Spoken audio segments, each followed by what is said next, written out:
అయిపోయింది నాకంటే ఎక్కువ. కానీ ఇప్పటి వరకు దాకా దేవుడు ఆయన ఎక్కడ చాటు దాచుకుంటూ కాచుకుంటూ అన్ని విషయాలల్లా జాగ్రత్తగా బిడ్డని కాపాడుకుంటూ వచ్చాడు. కానీ మళ్ళీ ఒక రోజు ఈరోజు తన పుట్టినరోజు చేసుకోవడానికి మనకు మంచి అవకాశాన్ని ఆ బిడ్డకి దేవుడు చూడండి. అసలు ఎంత ఆశ్చర్యం అంటే వాతావరణాన్ని, మంచి వాతావరణం. కొంతమంది ఆయన భోజనాలు పెట్టుకుంటే చూడండి పాపం అంతా గలీజ్ అయిపోతూ ఉంటుంది, ఎంత చేస్తున్నా అంతా వ్యర్థమైపోతూ ఉంటుంది. కానీ దేవుని యొక్క సేవకులు బిడ్డల కనుక దేవుడు ఆలోచించి మంచి వాతావరణం ఇచ్చారు. ఈ వాతావరణం మనం ఉపయోగించుకోవడం చాలా మంచిది. గర్భఫలము 20 బహుమానము, కుమారులు ఆయన అనుగ్రహించు స్వాస్థ్యం. అంటే కుమారులేమి స్వాస్థ్యము, బహుమానమేమి కుమార్తెలు. అట్లా నేను తప్పు చెప్తున్నాను చూడండి, నాకే చూడండి, నేను ఎట్లా చూస్తే నేను చెప్పలేను. అంటే కుమారులేమి స్వాస్థ్యం అంటే మన ఇంట్లో ఉండేవారు కుమారులు, బహుమానమేమి కుమార్తె. అంటే బహుమానం అంటే అర్థం చెప్పండి. బహుమానం అంటే బయటికి వెళ్ళిపోయేది. ఆడపిల్ల అంటారు, అంటే మామూలుగా ఎగ్జాంపుల్ ఆడపిల్ల. ఆడపిల్ల అంటే ఎక్కడ పిల్ల? అక్కడ పిల్లే, ఎక్కడ పిల్ల కాదు. ఇంక కొన్నాళ్ళు ఉన్నా కానీ ఈ అభినయ దేవుని స్తోత్రం. కొన్నాళ్ళు ఉన్నా కానీ అక్కడ పిల్లవే, ఎక్కడ పిల్లవు కాదు. కాకపోతే ఏంటంటే ఇక్కడ ఉన్నంతకాలం నా ఇల్లు, నా తండ్రి, నా తల్లి, నా అన్న, నా బంధువులు, నా తాతయ్య, నా అమ్మమ్మ అని ఈ విధంగా మన బంధుమిత్రులు అందరూ తలంచుకుంటూ వారికి ఒక ప్రార్థన చేస్తూ వారిని ఎత్తిపెట్టేదానికే ఉండాలి తప్ప, వారిని బలపరిచేదానిగా ఉండాలి తప్ప, నీ చదువు యందు, నీ జ్ఞానం యందు, నీ యొక్క అన్ని విషయాలలో నువ్వు జ్ఞానం కలిగి ఉండాలి తప్ప అవిధేయురాలుగా అవిశ్వాసాలుగా ఉండకూడదు. సరే, వాక్యంలో కదా నాకు ఇచ్చిన సమయం 10 నిమిషాలే సమయం. నా చెల్లె ఇంకా నా చెల్లె తీశారు, నాకు అర్థం కాదు. నా చెల్లి నా సమయం పెట్టేవాడిని, ఎందుకంటే మధ్యలో చాలా దూర ప్రాంతం నుంచి సేవకులు వచ్చారు. ఎందుకంటే మనమంటే చదువు సంజయ్ అక్షరముఖ చదువుకోలే. నిజంగా మీకు మా పిల్లగాళ్ళ గారు తెలుసు, అక్షరముఖ నేను పలకబెట్టుకుని బడికి పోయి చదువుకున్నాను కాదు. నా దేవుని కృపను బట్టి దేవుడే నిలబెట్టుకొని నడిపించుకుంటున్నారు. కాబట్టి మేము దేవుని పెట్టారు. వాక్యం కదా కొద్దిగా చూసుకుంటాం, వాక్యం ఎక్కువ తీసుకోవడానికి అక్కడ సమయం ఉండదు. కాబట్టి ఎపిసిఎల్కి రాసిన పత్రిక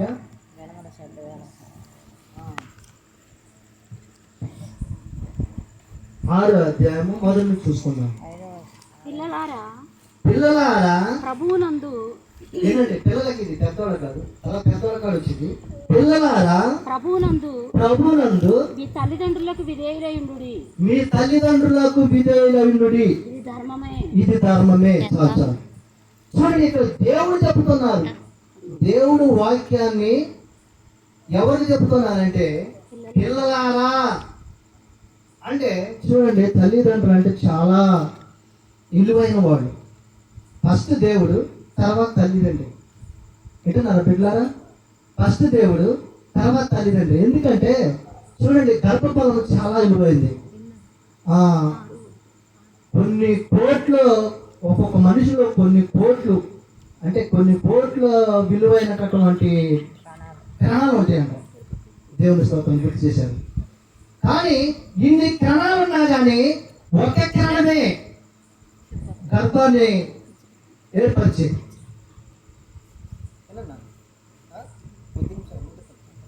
చూడండి, ఎందుకంటే ఒక కణమే గర్భాన్ని ఏర్పరిచేది.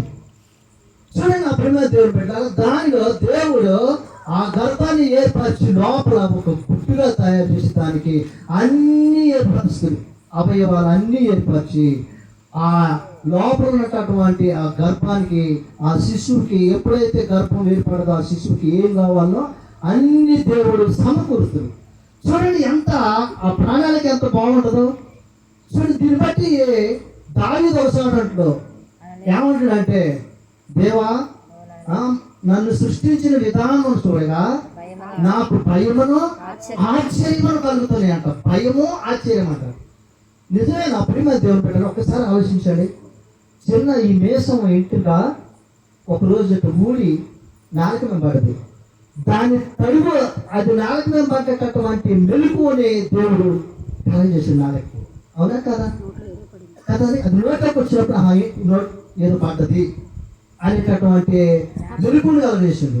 చూడండి, అలాగే బయట నుంచి ఏ శబ్దం వచ్చినా కానీ ఇంటానికి శివుడు కలగజేసిండు. అవునా కాదా? కానీ చెడు చూడటానికి మంచి చూడటానికి శ్రేష్టమైన కళ్ళు ఇచ్చిండు. కానీ చెడు ఇప్పుడు చూడకూడదు, మంచిని చూడు, మంచిని నేర్చుకో. కనుక ఇక్కడ చూడండి, పిల్లల దగ్గరికి వెళ్దాం. మనం చదువుకోండి కదా అదే వాక్యాన్ని. పిల్లలారా, ప్రభునందు మీ తల్లిదండ్రులకు విధేయులయుండుడి. ధర్మమే. అలాగనే తండ్రులారా, ఇక తండ్రులారా మీ పిల్లలకు కోపము రేపక ప్రభు యొక్క శిక్షలను ఆయన బోధలను పెంచుడి. ఒక్క నిమిషం. అంటే ఎట్టుంది అయ్యా, అంటే ఎట్టుంది కదా? కొంతమంది అంతే, పిలుపు తెలియదు. నానా నాన్న చిన్న పని చేయి నాన్న అని వాడు ఎంత కోపం వచ్చినా కానీ అయ్యా నానా అని నీ పిలుపులోనే ముందు కలపాలి పిల్లలకి. అమ్మో నా తల్లి నన్ను ఎంతగా ప్రేమిస్తుంటే నేను అలా తిరిగితే ఎట్లా, నేను అలా మాట్లాడుకుని ఉండేట ఎట్లా అని వాడికి వెంటనే పలికితే వాడి జ్ఞానంలో అయితే వాడు ఒకవేళ జ్ఞానం లేనుకో నీ తల్లిలో ఉన్న జ్ఞానం, తండ్రిలో ఉన్న జ్ఞానం వాడికి నేర్పాలి. ఎందుకంటే నా ప్రియమైన దేవుడు పెట్టారు, వాక్యం చదువుకుంటుంది. కానీ ఇరిమియా గ్రంథంలోనూ యెషయా గ్రంథంలోనూ ఉంటుంది. ఏమన్నట్లంటే వారు కూర్చున్నప్పుడు, వారు లేచినప్పుడు, వారు పడుకున్నప్పుడు, వారు నడుస్తున్నప్పుడు ద్వితీయోపదేశం సారీ చూడండి. ఎందుకంటే మన సమయం లేదు కాబట్టి చూడండి, వారికంట కూర్చున్నప్పుడు ప్రార్థన చెప్పాలట, లేచినప్పుడు దేవుని గురించి చెప్పాలట, పోతున్నప్పుడు దేవుని గురించి చెప్పాలట. కానీ అప్పుడు చెప్పినప్పుడు ఏమైందంటే బీజగా ఒక రాయి పగుడును తిట్టగా అంటే వ్యవసాయం చెప్తారు, తిట్టగా ఒక తిట్ట పగుడును. ఏమంటే పంట పండిన చెట్టుకి ఎన్నో రాళ్ళు వేస్తా ఉంటారు కదా. పంట పండిన చెట్టుకి అయ్యో వీళ్ళందరూ నాకు రాళ్ళు వేస్తున్నారని అది ఎడిచింది ఏడవచ్చు, కానీ మనకు కనపడదు. కానీ దాన్ని పంట ఆపేసి రాళ్ళు వేస్తున్నారని ఆపదు. కనుక నా ప్రియమైన దేవుడు బిడ్డలారా, బిడ్డలున్న మనం ఎవరైనా సరే బిడ్డలను పెంచుకునే విధానము దేవుడు చెబుతున్నారు. చదవండి, ఇప్పుడు చదవండి అమ్మగారు. బిడ్డలు ఎలా పెంచుకోవాలి, బిడ్డలకు ఎలా నేర్పుకోవాలి, వారిని ఎలా నడిపించాలి. తండ్రులారా మీ పిల్లలకు కోపము రేపటి ప్రభు యొక్క శిక్షలను ఆయన బోధలోను వారిని పెంచు. ఎక్కడ నేర్పాలట? ప్రభు శిక్షలోను బోధలోను నేర్పాలి. తల్లిదండ్రులు మోకాళ్ళు అయితే పిల్లగాడు ఖచ్చితంగా చిన్న పిల్లగాడు అయితే మోకాళ్ళు ఎత్తారు. ఏమండి, పెద్దోడైనా సరే వాడు మోకాళ్ళు ఎత్తిననుకో, ఒకవేళ వాడు నిన్ను దగ్గరించిందనుకో, కొన్ని దినాలకి నీ ప్రార్థన బట్టి, నీ కన్నీళ్ళని బట్టి, నీ యొక్క నడిపింపుని బట్టి కొన్ని దినాలకి అరే నా తల్లి ఇంత ప్రార్థన చేస్తాను, నా తండ్రి ఇంత ప్రార్థన చేస్తుంది, నేనేంటి ఇట్లా అమాయకులా తిరుగుతున్నానని చెప్పి, నేనేంటి ఇట్లా అమాయకులా తిరుగుతున్నానని చెప్పి ఒకదాని నీ ప్రార్థన ఆత్మ వాడిని ఖచ్చితంగా పట్టేసింది. పట్టి తీసుకొచ్చి నీ దగ్గర ఖచ్చితంగా నీ మోకాలు వేసిన వాడి మోకాలు వేయడానికి పనిచేస్తుంది ఆత్మ. ఎందుకంటే నా ప్రియమైన దేవుడు పెట్టాలని నేను ఒక దైవసేవకు దగ్గర ఏమన్నది మాట, పరిశుద్ధ అగస్టీన్ గారి తల్లి అంట కొన్ని సంవత్సరాలు 13 సంవత్సరాలు ఎన్నో మరి నాకే తెలియదు, కొన్ని సంవత్సరాలు అని చెప్పారు. 35 సంవత్సరాలు సేవకులు చెప్తున్నారు. 35 సంవత్సరాలు భయంకరంగా అసలు ఆయనకి ఇష్టం వచ్చినట్టు తిరిగేవారట. కానీ అప్పుడు నుంచి కానీ ఆ కుమారుడి కోసం ఒక్కడే కుమారుడు, ఆ కుమారుడి కోసం ప్రార్థన చేస్తా ఉండేదట. చేయగా కన్నీడట. పాపం దావీదు కనుక పరుపు తేవాలన్నట్లుగా కన్నీళ్ళు కాచినట్టు అట్లా కన్నీళ్ళు కారుతా ఉన్నట. చూడండి నా ప్రియమైన దేవుడు, ఒకదాన ఈ దేవుని యొక్క ఆత్మ ఏమైనా ఉన్న ఆత్మ వెళ్ళిపోయాను పట్టేసింది. ఖచ్చితంగా పట్టేసి వచ్చి తల్లి ఎక్కడ మోకాళ్ళు వేసి కన్నీళ్ళు కాకుండా ఆ కన్నీళ్ళు చూసి ఏడ్చినట్టు ఆ పిల్లగాడు వచ్చి తల్లి దగ్గర మోకాళ్ళు వేసి తల్లితో పాటు కూర్చొని ఏడుతా ఉన్నాడు. అంటే చూడండి, కట్ట ఎండితేనే మండితట. తల్లి అటు ఎప్పుడు ఉపవాసం ఉండి ఆ కుమారుని కొరకు ఏమి ప్రార్థన చేసేదట. అట్లే మన ఉపాసం మన కుమారుడు వ్యతిరేకం చేసినాక ఒకవేళ వారి కోసం 2 రోజులు ఉపాసం ఉండు, వారి కోసం అవసరంతో వాడు ఉపాసం ఉండు. ఏది మొదలపోదు నీ ఓటపోదు, నీ కుమారుడు బాగుపడతాడు దేవుడి సన్నిధిలో ఒక ప్రయోజకుడిగా, ఒక గొప్ప దైవ సేవకుడు కావచ్చు, అక్కడ ఒక గొప్ప సైనికుడు కావచ్చు, దేవుడి యొక్క పనిచేసినటువంటి యుద్ధశూరుడు కావచ్చు. నిజమే. ఎందుకంటే నా ప్రియమైన దేవుడు పెట్టారు, ఎందుకు పనికిరాను అనే దేవుడు రాజుగా చేసిండు. ఏమండి, యేసోపుని తన ఏదో చిన్న కలగన్నందుకు తన అన్ననే, ఎవరో కాదు, బయట కాదు, తన అన్ననే, తన సొంత అన్ననే, అరే నువ్వు మామూలు పెట్టి కలగంటావు నేను పెద్దోళ్ళు చిన్నోడివి, అరే బాయ్ అని. చూడండి, యేసోపు కళ్ళ దగ్గర నుంచి యేసోపుని కొట్టి బావిలో పడేశారు. అవునా కదా? నేను చెప్పాను మన బైబిల్లో ఉంది మాట. బావిలో పడేసి వెళ్ళిపోతారు. నా ప్రియమైన దేవుడు పెట్టారు, అలాంటి మానవ స్వభావం మన మనుషులు. కాబట్టి మానవ స్వభావం మారాలంటే పరిశుద్ధాత్మ దేవుడి దగ్గర తప్ప ఎక్కడ మారదు. దేవుడి దగ్గరకు వచ్చి ఎప్పుడైతే నువ్వు పశ్చాత్తాపడతావో, కన్నీళ్ళు కారుతావో, అంగలారుతావో, ఆ అంగలార్పు గిజ్జ నీలోకి ఎప్పుడైతే వస్తుందో అప్పుడు దేవుని యొక్క ఆత్మ నీలో పనిచేస్తూ ఉంటుంది. దేవుడు బయట వాళ్ళకి నీ ప్రార్థన ఉపయోగపడుతుంది. ఇది నా ప్రియమైన దేవుడు పెట్టారు. అలాగే చూడండి, ఇక్కడ కుమారు చదవమ్మ, అట్లా అదే వాక్యంలోకి వెళ్తాను.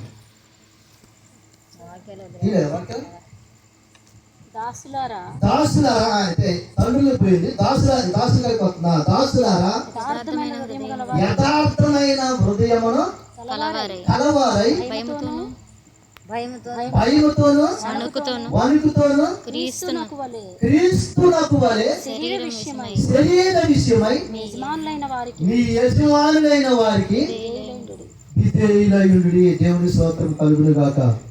ఆమె ప్రియమైన దేవుని పెట్టారు. చూడండి ఎంత చక్కగా నేర్పుగా చెప్తాడు. ఏమండి, చూడండి ఈ మాట ఏంటుంటే మనకు అర్థమైపోతుంది. మళ్ళీ ఒకసారి చదవండి అదే మాట. దాసులారా అంటే ఎవరు? ప్రశ్న. దాసులారంటే ఎవరు? చావుకులు.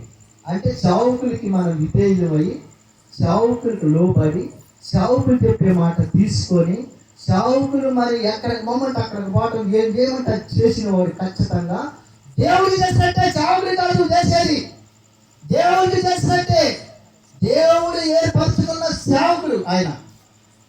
నా ప్రియమైన దేవుడు పెట్టారు. నిజంగా అలా చేసిన వారు ప్రతి ఒక్కరు కాగడా ఏదో ఒక దినమన దేవుడు యొక్క ఆత్మ వానిలో నుంచి నువ్వు పెంట కుప్పల ఉన్న వారిని పైకి రావడతాను అన్నట్టు నిజమే. యేసుని కొట్టి బాయి అయితే ఆయన దగ్గరికే వచ్చి వారందరూ నమస్కరిస్తున్నట్టు చేస్తున్నారు. దేవుడు చేసినట్టే కదా.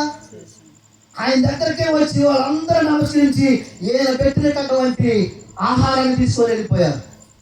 నా ప్రియమైన దేవుని పెట్టారు. ఆయన ఎందుకు పనికిరాలని కొట్టి బావులు వేస్తే దెబ్బల దగ్గర రక్తంతో ఇవన్నీ ఉంటాడు. అక్కడ ఎన్నడైనా నోరు తెచ్చి వాళ్ళు ఒక్క మాట లేదు అన్నయ్యలు. కానీ ఇది నాకు జరగాల్సిందే అనుకున్నాడు. మరి ఏమనుకోడు, ప్రార్థన చేసుకోండు. చూడండి, ఆయన ప్రధానమంత్రిగా దేవుడు చేసుకోండు.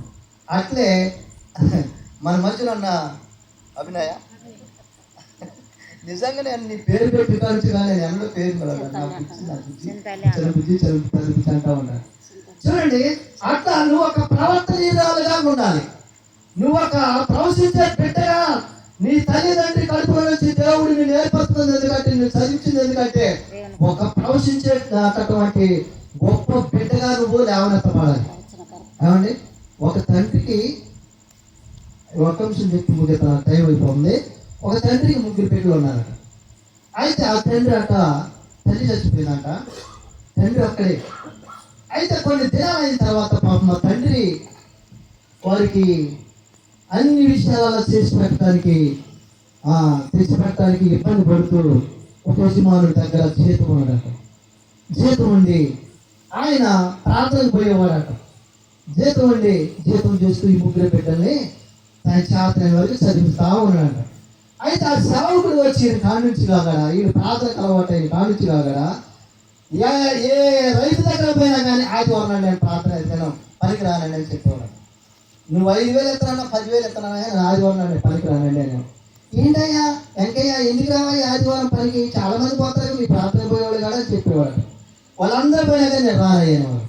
అయితే ఎందుకయ్యా అంటే ఆదివారం నాడు నేను సేవకుడి కంట వాళ్ళు 3 బిడ్డలు ఈయన నలుగురు పద్ధతిగా మందిరం ఉండటం, మందిరం కలగటం, సాపలు వేయటం, మరి తర్వాత కుర్చీలు వేయటం, అన్ని పరిచయం చేసామంటే చక్కగా ఏమి లే. మనకు వచ్చిన వాళ్ళు చెట్టు దానికి అందరూ వచ్చే చక్కగా కాళ్ళు నొప్పులతో నాకు పిల్లగాళ్ళు ఇద్దరు మన వాళ్ళు కుర్చీ బయట ఆపితే అవి పిలుపుగా నేను ఇవన్నీ పరిచయం సంఘ బిడ్డల్లో ఎలాంటి ఆశ ఉండాలి అంటే ఈరోజు అనుకోకుండా జరిగింది కాదు. సారీ, మిమ్మల్ని ఏదో హెచ్చరించడం కాదు, లేకపోతే మీకు ఇట్లా అట్లా చెప్పడం కాదు. ఎందుకంటే ఇట్లా చేస్తే ఆ దీవెన, ఆ ఆశీర్వాదం నీ గృహం నుంచి ఎన్నడూ తొలగిపోదు.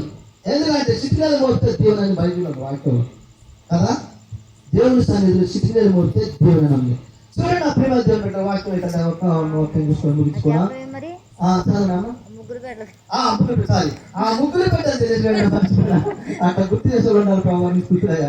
ఆ ముగ్గురు పెట్టలో నిజంగా అట్లా పరిచయం చేస్తూ ప్రతి ఆదివారం ఆయన పనికి పోకుండా ఆ ముగ్గురు పెట్టలో పెద్ద చదువులు చదివి 3 దేశాలకే పెద్ద సావుకురాలు అయ్యాట, పెద్ద ప్రవర్తనీయులు అయినారట. ఏమని అక్కడ పెళ్లి చేయాలట.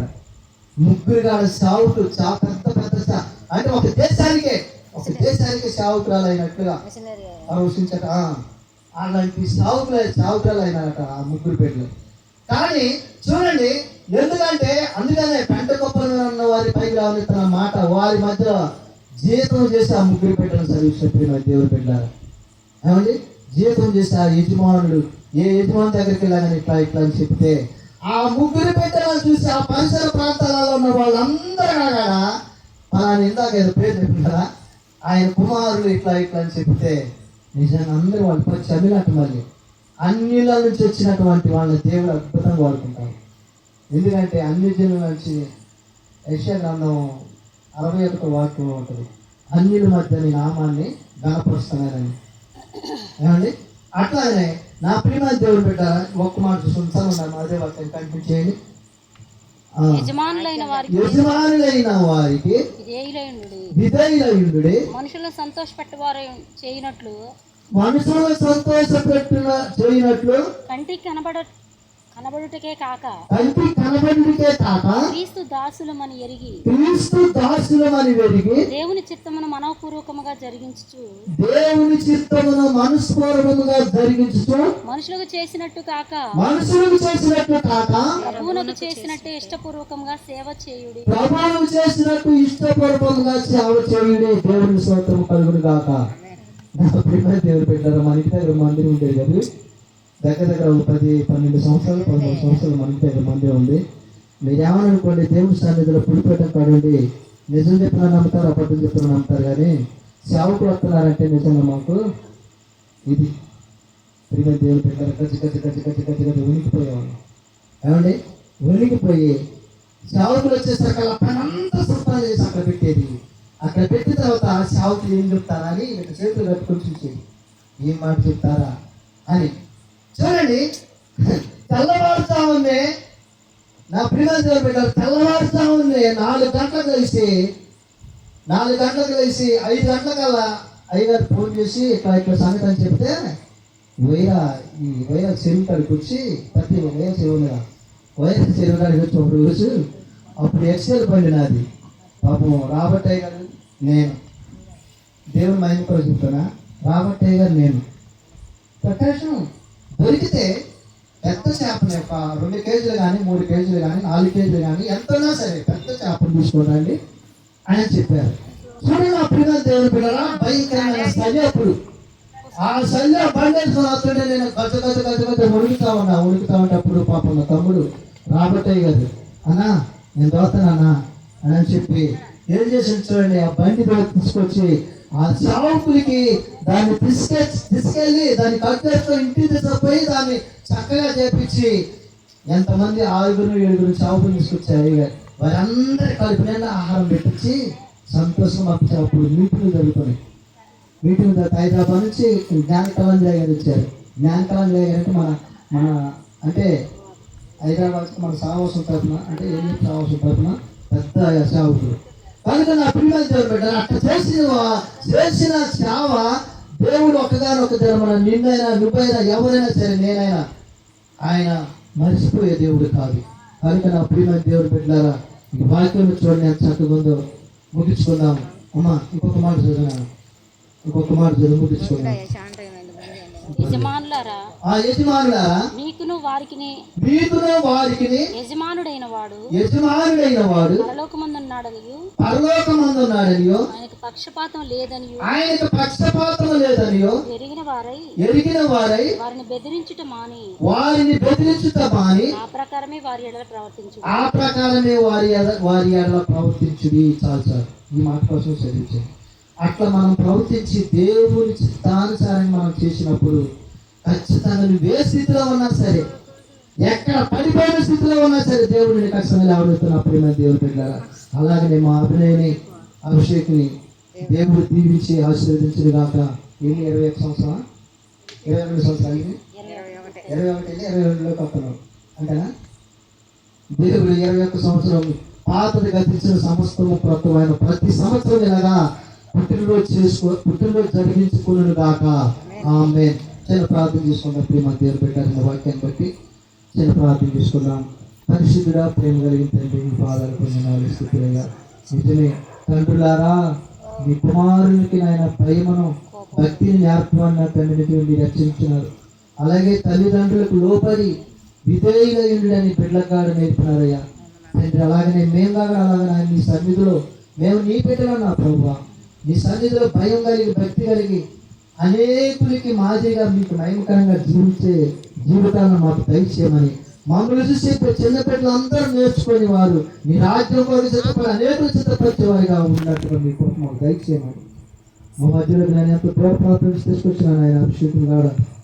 దేవా, మీరు దీనికి ఆశీర్వదించిన తండ్రి స్థలంలో నిలబెట్టి మాతో మాట్లాడమని మీ దాసుని బిడ్డని బలపరిచిన అలాగే అమ్మగారిని కుటుంబాన్ని మీ చేతిలో పెడతాం, మీ శిలువలో పెడతాను ప్రభు.